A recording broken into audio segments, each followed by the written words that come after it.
One Piece chapter 1171, title Ragnar. We got a picture of Zoro getting a cat-eared headband put on top of his head.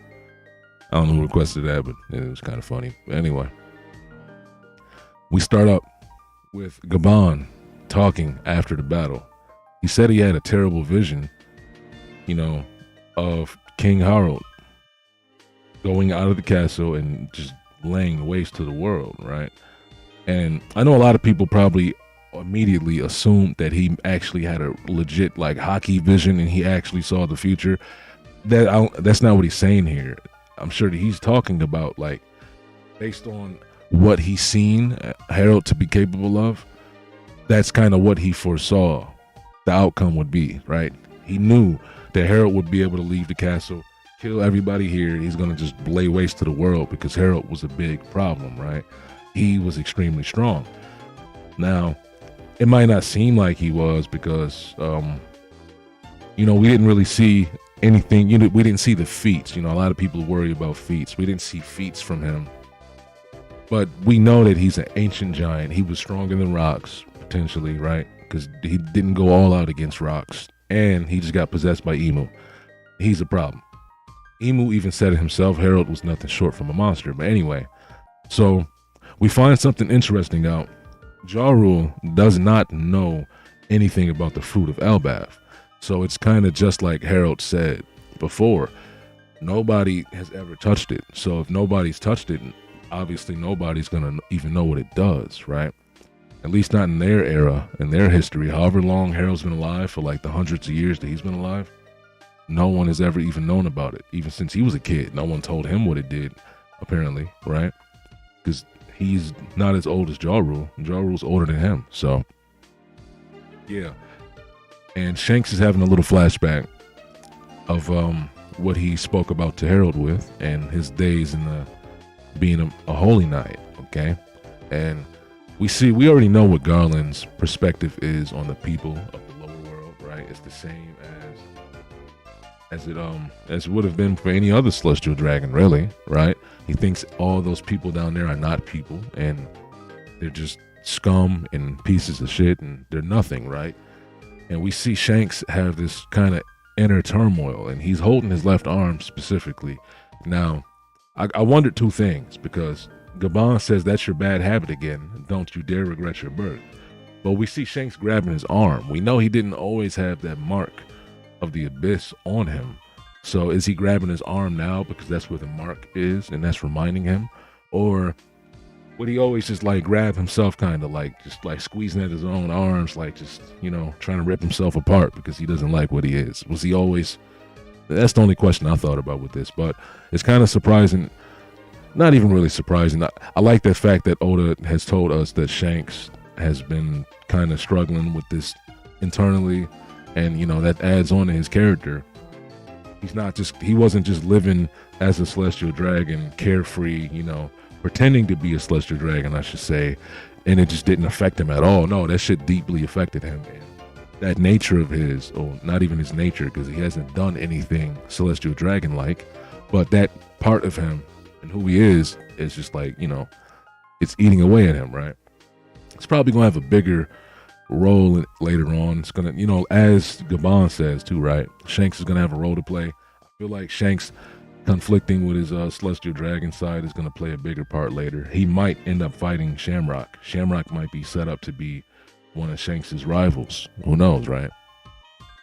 But Loki sitting here kind of just thinking about it all, why did this have to happen? This is what you get for loving your country, it's it doesn't make sense to him. And Harold's body, probably the worst death we've ever seen on screen, is he's just legs, bro. His whole top half is gone. All you see is his pelt. His pelt is laying there. Now I kind of imagine, okay, maybe Loki threw his jacket over his body, right?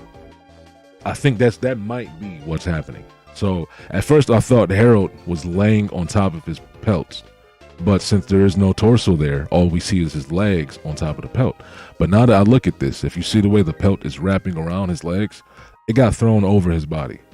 It's on top of his body. So whatever is barely left of him up here, which is probably like shreds anyway, it's underneath that blanket. Okay, so he's not completely gone, but there's nothing left, bro. Okay, he's ripped apart. We saw how his body looked when Loki hit him with the final shot in the last chapter.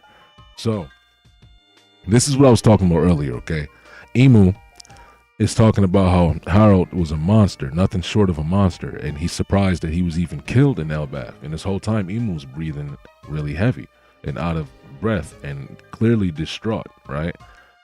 Like, you know, he's yelling and all that, or, you know, she, whatever. Emu's yelling and doesn't even want to interact with Elbaf anymore right now. So this is also adding on to why they never tried to subjugate Elbaf again, okay? Because it's really hard to do that. Harold willingly gave himself up as a what's it called? My bad. He gave himself up to be a god knight, is what I'm trying to say. He gave himself up to be a god knight willingly. Emu makes it seem like if it wasn't completely on his own will, he couldn't have done that, okay? He couldn't have done that. Because, like, he would have to try to pull up on Elbaf, similar. But then, wait. Let me sidetrack myself. That kind of makes me wonder if he's pulling up now with Gunko as a body. He could have did that earlier, right? He said, finally, he said, forget it. I'm just going to subjugate it myself. I feel like Emu could have did that earlier, right? And we get hit with something crazy right here. He says that Elbaf is D. Now, I need to think longer about exactly what this phrasing of Elbaf is D means, because we usually hear the will of D, right?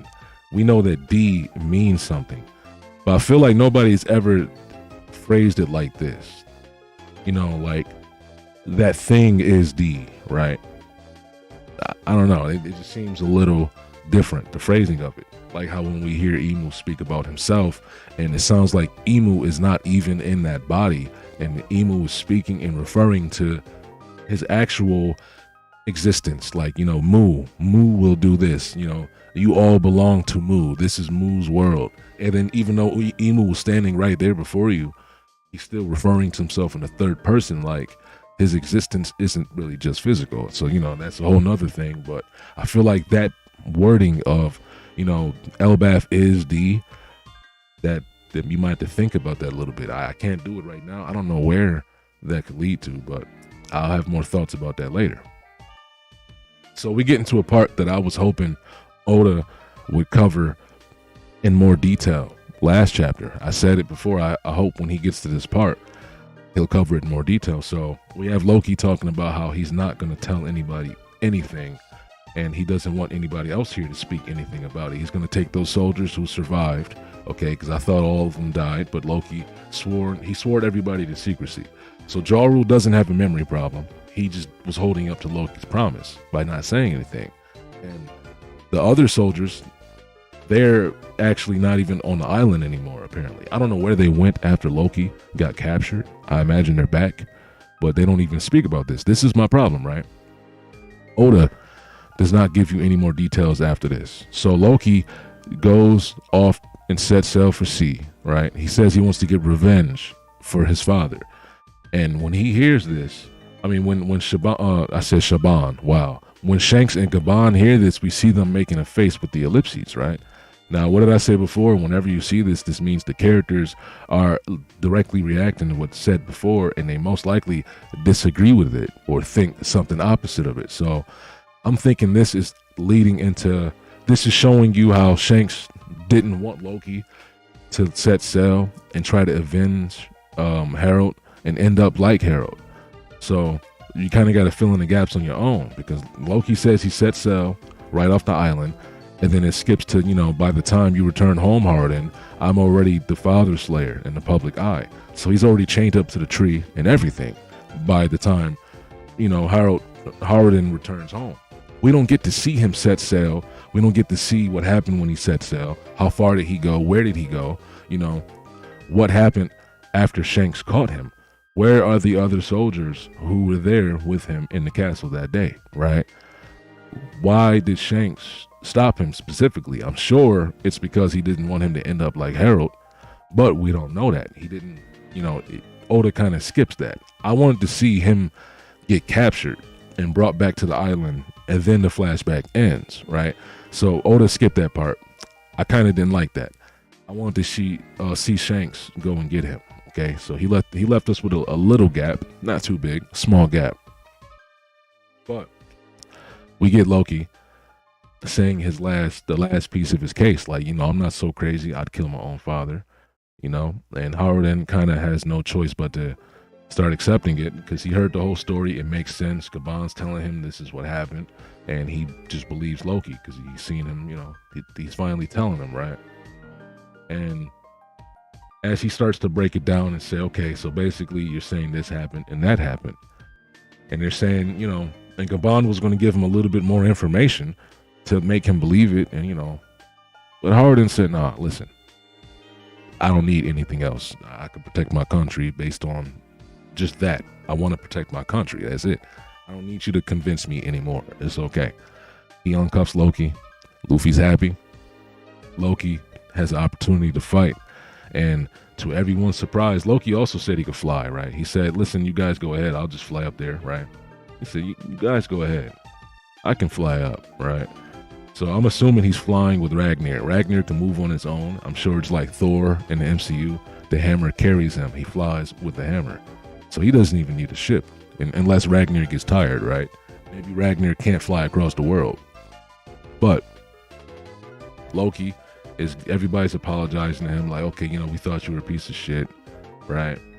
And Loki has his opportunity to show us his power. Luffy stays back and watches. He's on his shoulder. And we see Gabon ask Chopper to, help him get up to his son. So Sanji helps him. He's carrying him. I know for a fact Sanji did not like carrying this old man like this. The princess style carry. He didn't like this, but he had to, whatever. He did it. So Loki, to everyone's surprise, has the power of ice to freeze people. He's using the Nibelheim, or would it be Niflheim, right? Nibelheim, I don't know which one, but either way, that's usually referring to the underworld in the Norse mythology, right? The other realm. It's the cold. It's all cold down there. Okay, it's where all the spirits are, spirits of the dead and all that. So Loki, his hammer does not just do lightning, apparently. Okay, his hammer. I'm thinking right now, Ragnar might control multiple elements. It could have 6 or 7 elements at its control. Okay, I'll make a theory about that because I want to cover it kind of more precisely. I'm thinking that this is going to be a weapon that has like multiple different elements based on the Norse mythology and the different realms and all that. So he's going to probably have fire or lava. He's going to have ice, as we see. He has lightning.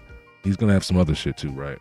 So I can't wait to see the rest. But like I said, I kind of wanted Oda to show us what happened exactly step by step after he left the island. Like, I know he snuck off the island and set sail on his own boat. Nobody's gonna just let him leave after he's supposed to be a prisoner. But why did Shanks go back and get him? Why did Shanks capture him? I know that panel with the ellipses was kind of, I think that's foreshadowing or showing us like, yeah, they don't agree with this idea at all. Because even Joro's saying, now you're talking nonsense. The world government is a colossal organization. It's far beyond anything you can imagine. Loki doesn't know the monster he's trying to fight. They do. So I think this is why they stop him, right? I feel like we could get the other part of that flashback. Gabon says, yeah, I remember we went to go get Loki. We had to capture him. That could get filled in later, but I doubt it now, since we're past all of this. The whole flashback is done. We're in the present time. The Elbaf arc seems like it's going to be wrapping up. Not soon, but we probably have 25% more left. 25, 30% more of Elbaf left is what I'm thinking, but I don't know for sure. Anyway, it's a One Piece video. It's been a minute. I will have another one really soon. I know I said that before, but it was a theory video, so I've been, you know, taking my time with it. The next one, I'll be talking about this chapter probably tomorrow. I want to speculate on Loki's ability. Okay, I need to talk about Loki and what he can do, what Ragnar really is. Okay, his devil fruit aside, I need to know what Ragnar can do. Okay, hey, who knows? The ice might not be from the hammer. He might have applied it to the hammer. That could have been, I mean, or the thunder, one of them too. The elements he used already could have been from his devil fruit. He's just using it with the hammer, you know. So we still have to see that too. That's something specific we still need to figure out also. But like I said, I'm gonna end this here. I don't want to start ranting. Yeah, it's the end of the video. I'm out.